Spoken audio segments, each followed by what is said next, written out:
मंडळी, मी आज आली आहे भोर तालुक्यातला फेमस आणि पुण्यापासून 1च तासाच्या अंतरावर असणाऱ्या नेकलेस पॉईंटला। आणि हा नेकलेस पॉईंट खूप अंडररेटेड आहे। इथे पावसाळ्यात पण एवढी गर्दी होत नाही जेवढं आपण लोणावळ्याला वगैरे गर्दी करतो, त्यापेक्षा हा पॉईंट खूप सुंदर आहे। इथे आसपास रिसॉर्ट सुद्धा आहेत।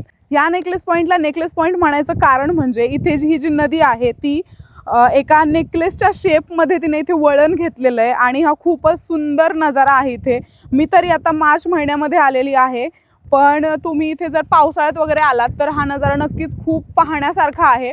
जवळच भाटघर डॅम आहे आणि त्या भाटघर डॅमला जाणारं हे पाणी आहे। ही जी नदी आहे ही नेकलेस शेपमध्ये वळली आहे आणि म्हणूनच ती खूप सुंदर व्ह्यू आपल्याला इथून देते। ह्या व्ह्यूला जर तुम्ही पावसाळ्यात आलात ना, नक्कीच तुम्हाला इथून जावंसं वाटणार नाही। आणि हा पॉईंट पुण्यापासून फक्त 1 तासावर आहे, त्यामुळे तुम्हाला लोणावळ्यापेक्षाही हा स्पॉट नक्कीच जवळ पडतो।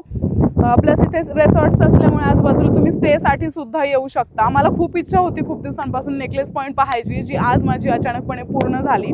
इथे येण्यासाठी आपल्याला पुणे सातारा रोडने जो येताना जो घाट लागतो त्या घाटातून येता आपण इथे थांबू शकतो, किंवा पुणे सासवड रोड जो आहे पुण्यावरून येताना त्या रोडने आपण येताना इथे थांबू शकतो।